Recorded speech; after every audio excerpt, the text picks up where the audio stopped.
You're listening to Kerry Lutz's Financial Survival Network, where you get valuable information you just can't find anywhere else. To thrive in today's trying times, you need the Financial Survival Network, now more than ever. Go to financialsurvivalnetwork.com and get your free newsletter and gift. Financial Survival Network, now more than ever. Welcome. You are listening to and watching the Financial Survival Network. I'm Kerry Lutz. Recession is just around the corner. Right after Christmas and New Year's comes recession. Mark it on your calendar. John Rubino with us now. And John, it sounds like you're getting coal in your Christmas stockings here. Recession, that's a four-letter word according to this administration. And hey, so what if you have two negative quarters of growth? We've had real negative growth for decades now. Hey, Kerry. Well, yeah, 2023 is going to be a completely different year. But let me start by apologizing for my voice. I spent the last couple of weeks with the unknown virus of unnamed origin, I think. That might have been made in a Chinese lab. Is that the one you're coming to? The one that might have, according to the conspiracy theorists. Yeah, I had what seemed like the flu, and then my sense of taste disappeared for like a week afterwards. So it could. You had the old one. Yeah, it could have been, which is cool because that means now I'm immune. Well, not according to a certain three-letter government agency, which refuses to admit the existence that there are other types of immunity other than acquired through certain treatments, shall we say, to put it as best code as we can. Well, leaving the economics aside for a second, that's another reason why 2023 is going to be a fascinating year, because a lot of the truth about a lot of the things of the last few years will come out. And maybe some people will be held to account for it. It would be wouldn't that be nice? Maybe too much to hope for, but it's possible that we'll see some of these guys be perp walked into the courthouse where they belong. And then, I'll believe. Hey, we've both been around a while here. That just doesn't happen. But maybe we'll be surprised for once, and maybe we will owe it all to the Wizard of Austin, right? We'll see. It is interesting to see a lot of this stuff be released. And two things happen. Obviously, Twitter. And then the other is that the Republicans have a tenuous but real control of the House of Representatives this time around, which means they can investigate stuff. Yeah. So put those two things together, and there's a lot of evidence, and there's a certain amount of will to pursue that evidence. So we'll see. But I think that in the coming year, we'll be watching a process that could lead to a good place, or to at least a really interesting place. We'll see. Interesting, yes. How good? I'll believe all that when I see it. But all these things coming out, and I'm kind of going out of order here, but the Twitter files. Well, let's start with the economic news first. Home builder sentiment, that is crashing through the floor. Well, yeah, the reason we should be expecting a recession in the coming year is that there's a lot of really bad stats coming out now, and home builder sentiment is one of them. In other words, what's happening now is home builders are getting a lot of cancellations where they sign deals with people, and then the customer is finding out that, I don't get a 2.5% mortgage on this deal anymore. It's going to be 7%.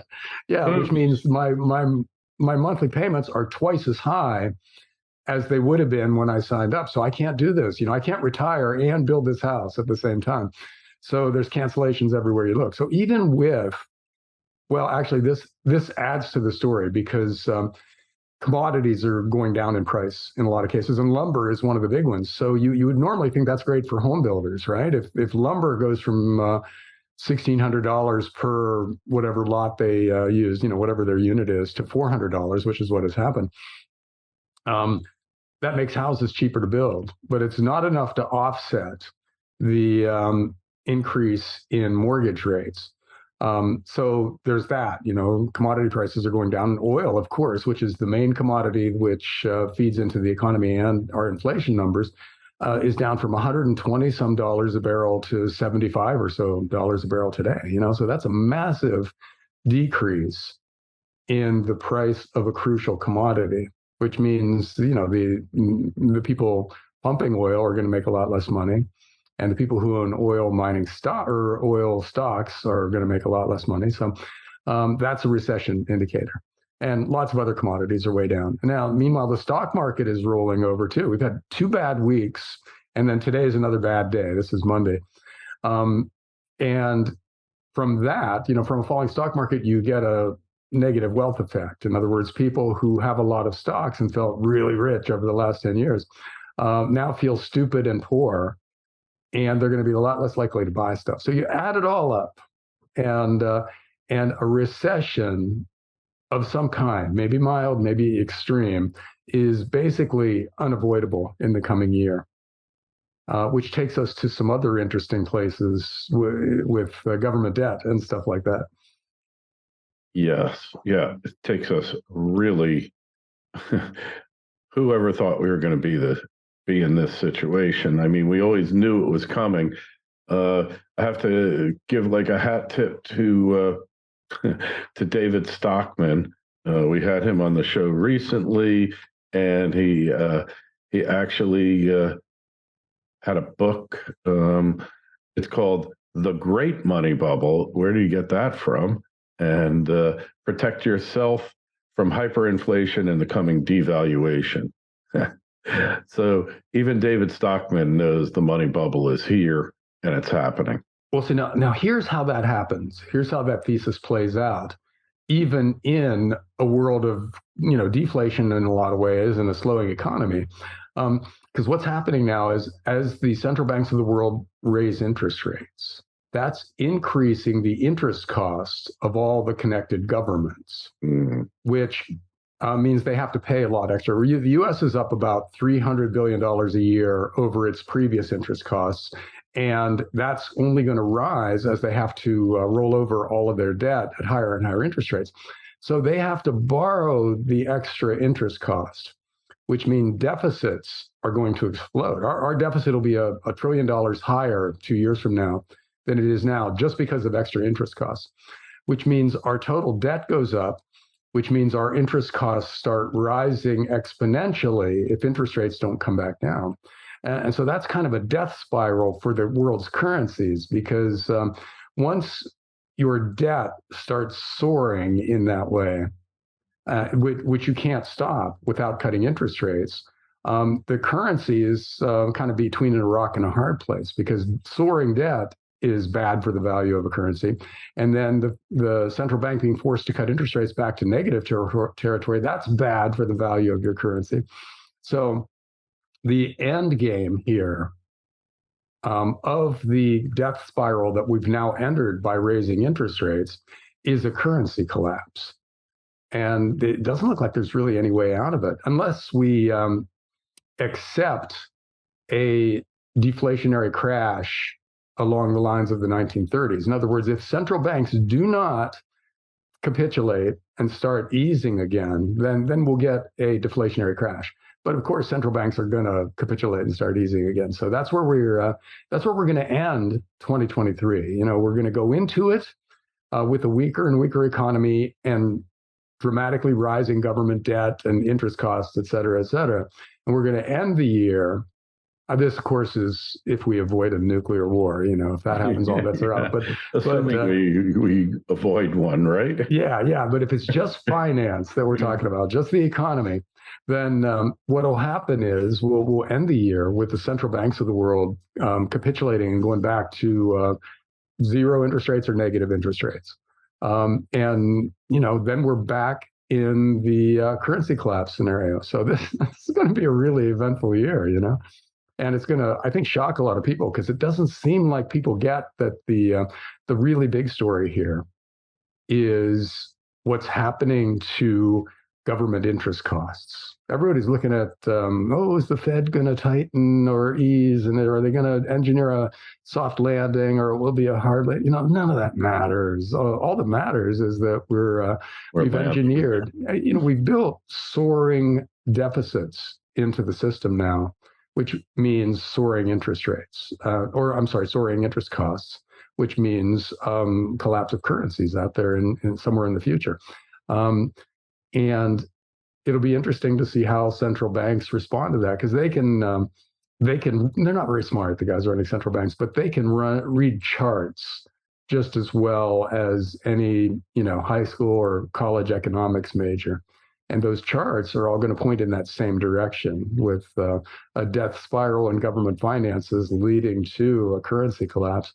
So, the stuff we've been talking about for the past, it seems like 2 decades, Kerry, but I think it's just a decade that we've been saying this. A decade only. But it's starting to happen now. And the coming year is when I think a big part of this process becomes obvious to a lot of people.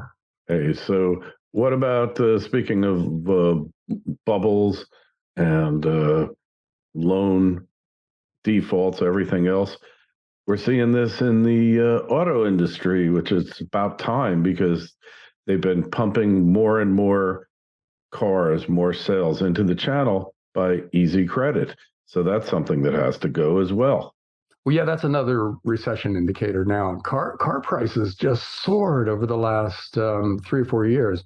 And in the process, a lot of people took out a lot of really big loans with long maturities. And now car prices are starting to roll over, which means the people who took out those monster loans, those car mortgages, are underwater.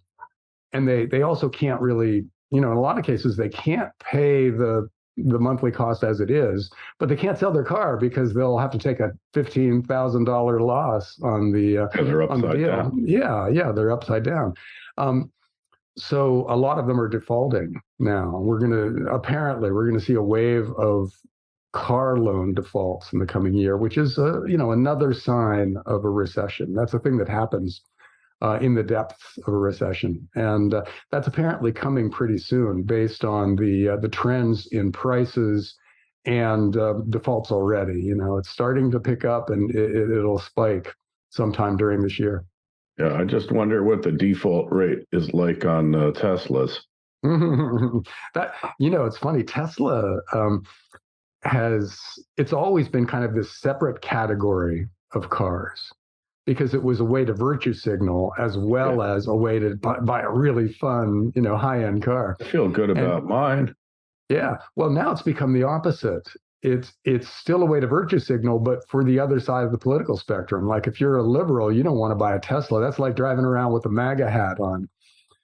But if you were somebody who didn't really respect the concept of virtue signaling with an electric car, maybe you want to now, because you like what Elon Musk is doing with Tesla. So it's a thing that is separate from general trends in the auto industry, because there's a political component to it too. And right now, it's not looking good for Teslas. The resale value of Teslas are down, and sales are lackluster at best.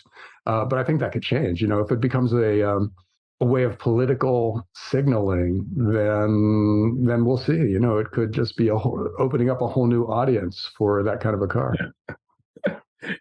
Yeah, well, I have one, and I've never felt better virtue signaling in my life. My virtue signal is I don't care about the planet. Buying a Tesla has nothing. Let's just assume at best it's neutral, and it's not going to improve the planet. That is actually now the story with electric cars, is that they don't actually save you anything in terms of CO2 and energy use, et cetera, until the very end of your ownership. Like, after 10 years of driving it exactly the way you should, there's a net benefit. But prior to that, it doesn't actually work as a way to combat global warming. But what an electric car is a really fun thing to drive. They're way more fun than internal combustion engine cars. Yeah, so that's it. So that might end up being the statement that you make with an electric car is that, I'm just going to have fun now. I don't care what you people think. Yeah. That's the statement I've been trying to get out there. Hopefully people will come to understand it. They're a lot more fun than regular cars. Actually, the technology in my Tesla saved a person's life the other night.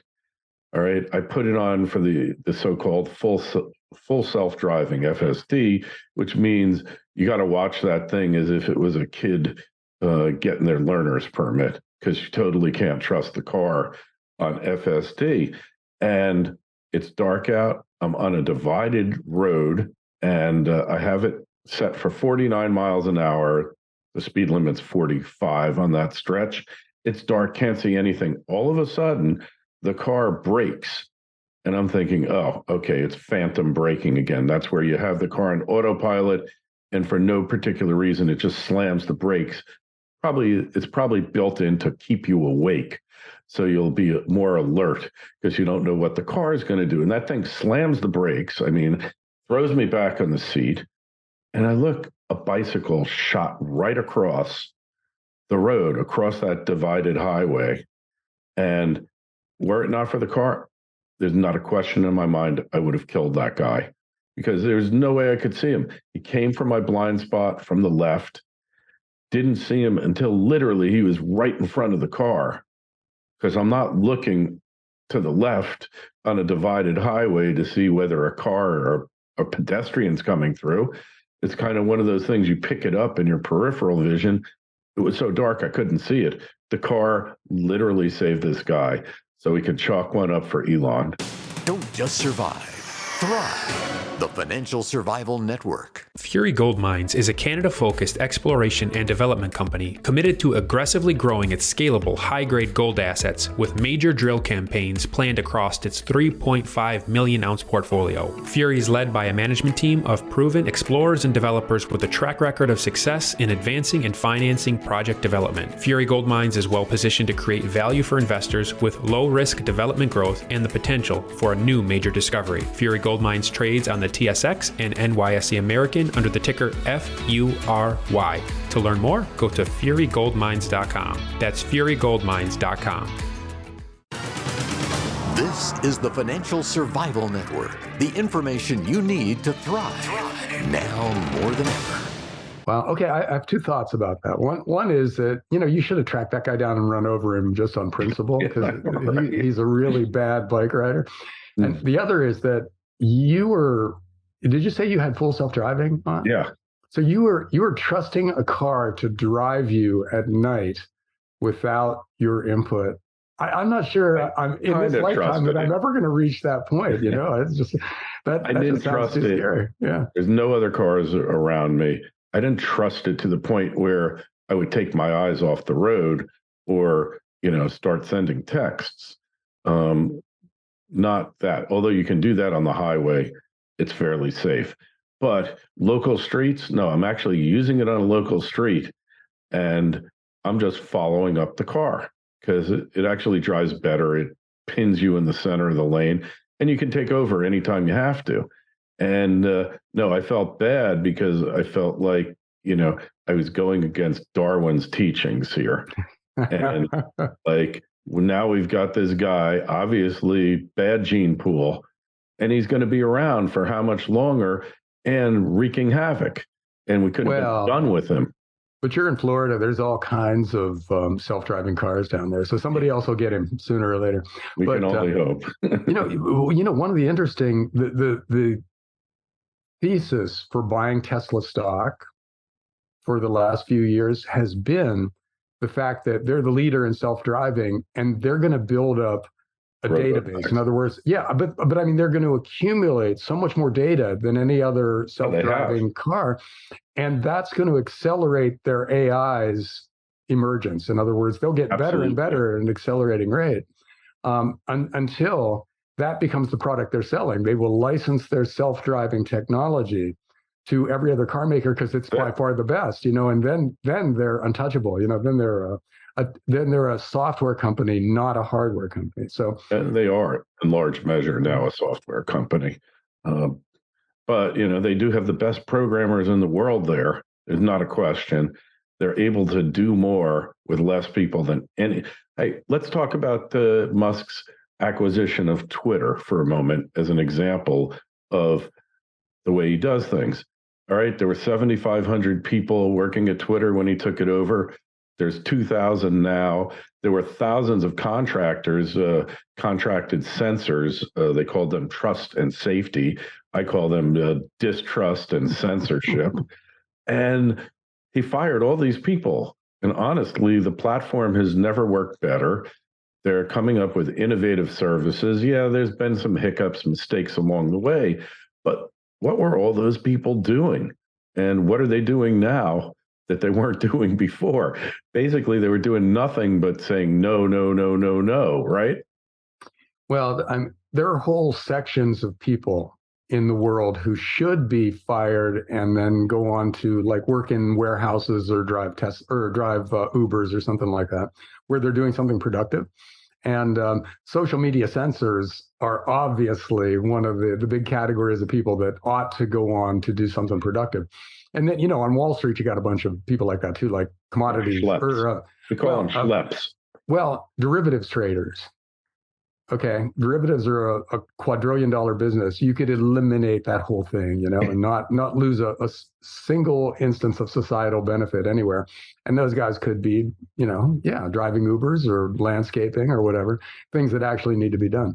But yeah, social media censors are a prime candidate for repurposing. I mean, they had one company, he laid off 4,000 censorship contractors. 4,000 of them.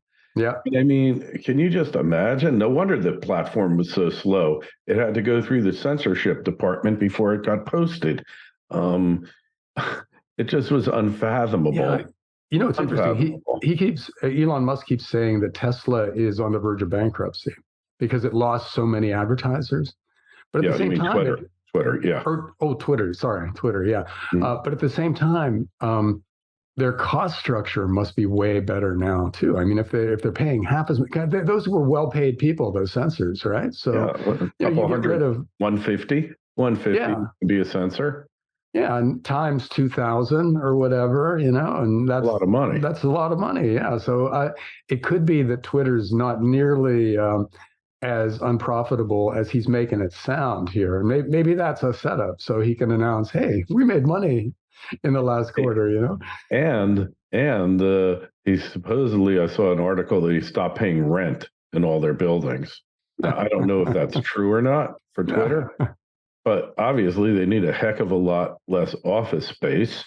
And, maybe he can find a better use for it. Maybe he'll turn it into a giant Tesla showroom there in San Francisco. There are a lot of synergies between a car company and a social media company, so they might be able to make something happen. But you also saw the Twitter poll that he ran this morning, probably, right? Where he said, should I step down as CEO? And the yeses are way ahead of the no's. So it could be that he's obligated to leave the company now anyhow, which I think in the end would be better if he hired somebody who was actually really competent but low key. I think that would be better. Yeah. But they've got record usership now. They're going to be selling subscriptions. And I think he might very well have just put up that survey to bring out all the bots. Because he honey trapped the bots. And now they know every single bot and they'll all be shut down. And, you can't put anything past them because it's the old... the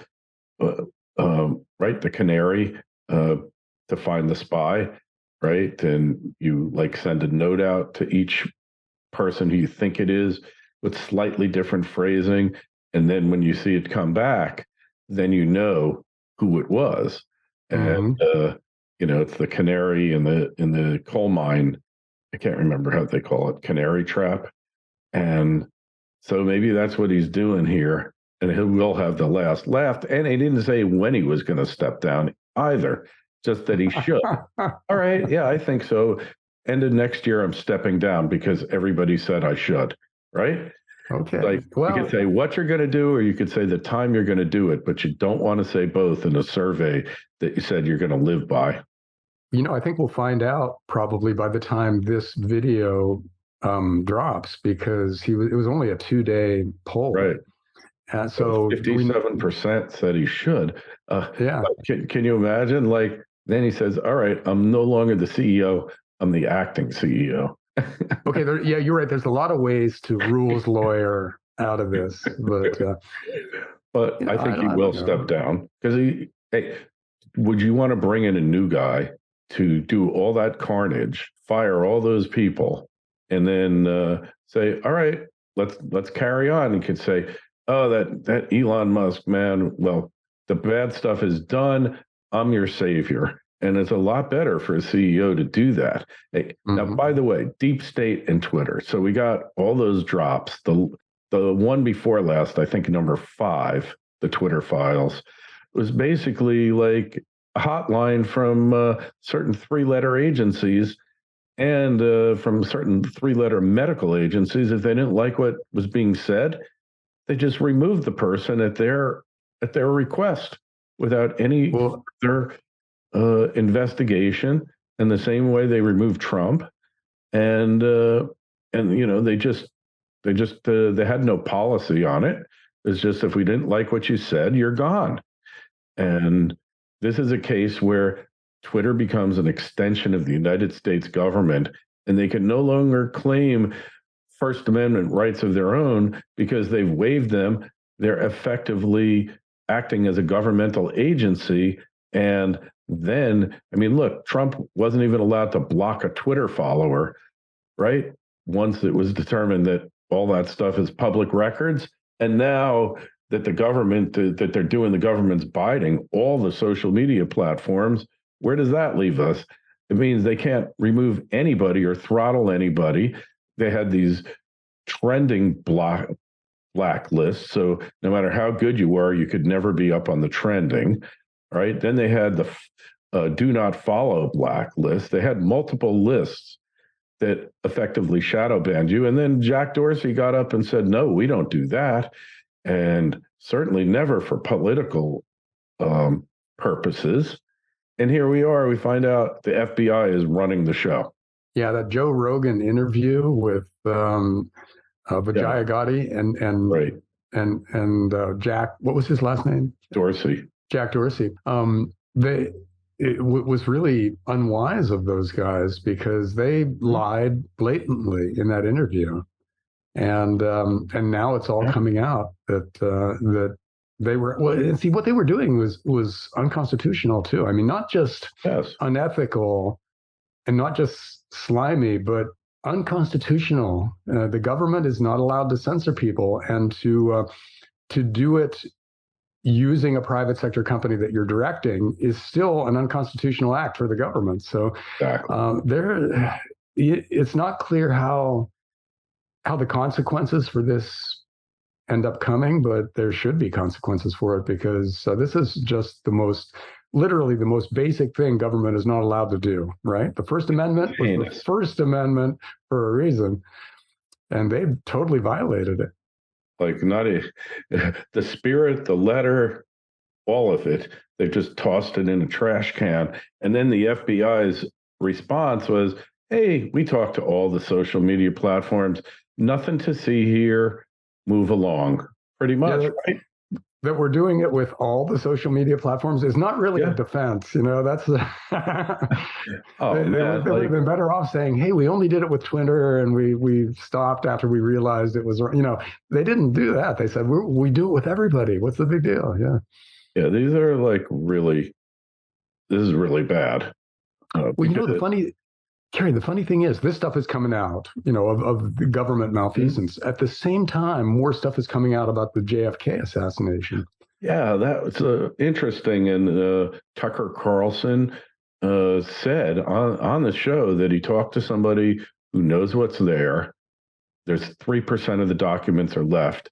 And he said that the guy said that the CIA was involved in that special day in Dallas. God, John, it's going to be 60 years soon. So the guys who did it are dead, but the organization within which they assassinated a president still exists. All right. So saying that Lee Harvey Oswald was the lone assassin. I mean, he said it himself on TV. I'm a patsy. All right. Yeah. He said it. And if there was ever a patsy, this is what they do. I've had people on there talking about it. What was his name? Shaw. He wrote like 5 books on it. I had Johnny, I can't remember, Rossi, the guy from The Godfather, who said that he was Frank Costello's errand boy and dropped off money and documents to the guy who was the head of the New Orleans mob and had met Oswald, and that a whole bunch of people ceased to exist after the assassination. They just got rid of them all. I mean, my son has a friend whose grandfather, I think it was at Parkland Hospital that day, and he was sworn to secrecy, but now he's 80-something years old. He doesn't care anymore, and he's saying whatever he wants. But yeah, now it's no longer a question of protecting individuals. It's a question of protecting institutions, right? Yeah. You know, if you're running for president, it seems like you could have a great platform where you say, I'm going to, all the UFO stuff, I'll release it on day 1. On day 2, I'll tell you what happened with JFK. Because everybody, we all kind of think we know. And what we think we know is terrible for the government. Yeah. So you might as well release this stuff and just get it over with. Because, it's possible that the FBI and the CIA need to be done away with and replaced with something a lot cleaner and a lot less scary. But that's hard to imagine that happening. Yeah. Well, I love the concept of it. Hey, well, we are done for today, but in any event, make sure you go over to financialsurvivalnetwork.com and tell us your comments on the YouTube channel. Email me, kl@kerrylutz.com. John, we'll talk to you in a couple of weeks. See you, Kerry. Thanks for listening to Kerry Lutz's Financial Survival Network, your solution to today's trying times. For the latest, go to financialsurvivalnetwork.com. Financial Survival Network, now more than ever.